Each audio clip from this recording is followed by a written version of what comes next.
अस्सलाम वालेकुम नाजरीन, मैं सैयदा नाहिदा खदरी, आप देख रहे हैं NQ24 न्यूज। नाजरीन, जैसे कि आप लोग भी जानते हैं कि हाल ही में राज्यसभा और लोकसभा में वक्फ अमेंडमेंट बिल को मंजूरी दे दी गई और इसके बाद तमाम मुसलमानों में हलचल मच गई, जिसको लेकर आज शाहीन नगर के रहने वाले मुकामी लोगों ने उस्मानिया होटल के पास एक पुरअमन तरीके से एहतजाजी रैली निकाली।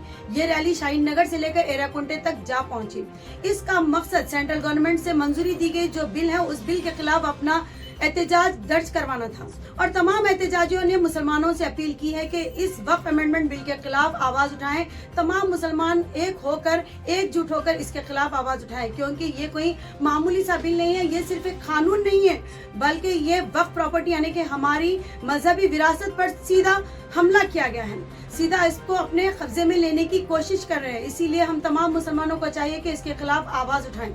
और तमाम एहतजाजियों ने मीडिया से बात करते हुए ये भी कहा कि अगर इस बिल को वापस नहीं लिया गया तो हम तमाम मुसलमान 13 अप्रैल के दिन हैदराबाद टैंकबंड पर बहुत बड़े पैमाने पर एहतजाज करेंगे।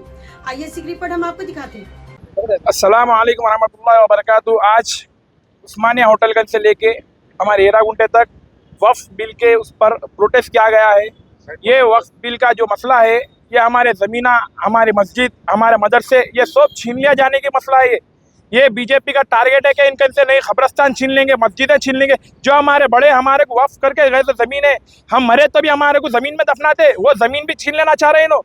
मालूम, आप लोगों से बहुत अदबन गुजारिश है, आगे बढ़ीजिए, सब आगे बढ़ीजिए। ये जैसा बिल आई उससे अच्छा तरीके से इनके मुँह पे वापस मारेंगे बिल को, ये सुने।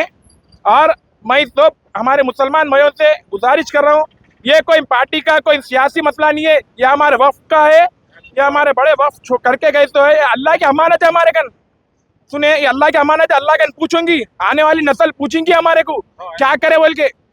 मालूम, एक मस्जिद न बचा सके, जमीन न बचा सके, खबरस्तान नहीं, मरे तो दफनाने की जमीन न बचा सकेंगे तो क्या होगा।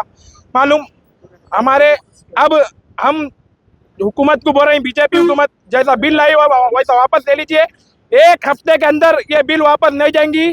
पूरा तेलंगाना, ऑल इंडिया बहुत बड़े पैमाने पर प्रोटेस्ट किया जाएगा, सब बंद कर दिया जाएंगे। और मेरे मुसलमान भाइयों से गुजारिश है, ये थोड़ी देर के वास्ते आप लोग कारोबार बंद कर आइए।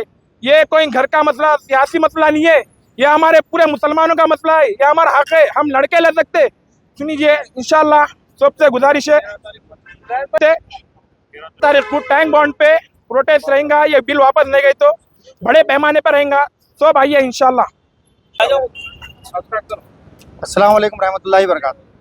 शाहीन नगर की आवाम की तरफ से, एरागुंटा आसपास जितने भी एरिया है उनकी तरफ से हम लोग जो है पूरा एहतजाज दर्ज करा है। ये जो वक्फ बोर्ड का जो करे हैं लोग, यानी जो पार्लियामेंट में जो पास करे हैं वो उसको जल्द से जल्द जो है उसको ख़त्म कर देना चाहिए। हर मस्जिद, हर मुसलमान परेशान है। आप हमारा भला चाह रहे हैं तो आप हमारी बात सुन के ख़त्म कर दीजिए। ये आवाम को रोड पे लाना, आप ऑलरेडी रिटायर्ड होने वाले हैं, जाते जाते ये काम तो अच्छा करके जाओ।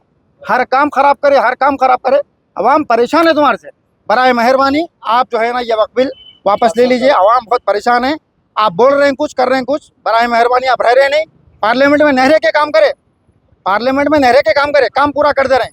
और चंद्रबाबू नायडू वहाँ ओके बोले, यहाँ आके काम पूरा ख़राब कर दिए। बराए मेहरबानी आप हमारे बारे में मत सोचो, हमारा जो प्रॉपर्टी है हम आपको दे दो, हमारा काम हम कर लेंगे। आप हमारे लिए हमदर्दी मत सोचो भाई, आप हमारा हक में, आप जो पार्लियामेंट में जो करना है वो काम करो। बेकार के अपने कामों पर ऐप डालने के लिए वक्फ बिल का, 3 तलाक का, हर चीज़ एक नया शबूदा आपको दूसरे लोगों नहीं है, सिख ईसाई हिंदू नहीं है, पूरा मुसलमान के बारे में कहीं को सोच रहे हैं आप लोग। 3 तलाक के बारे में, उसके बारे में, इसके बारे में मत सोचो, हमारा काम हम देख लेते। आपका काम आप देखो, आप प्राइम मिनिस्टर है, प्राइम मिनिस्टर का काम करिए। बराए मेहरबानी आप रिटायर्ड होने वाले हैं, आपसे अदबन गुजारिश है प्राइम मिनिस्टर साहब, नरेंद्र मोदी साहब, आप ये वक्फ बिल वापस ले लीजिए। बराए मेहरबानी आप हमारे बारे में मत सोचिए, बस इतना ही।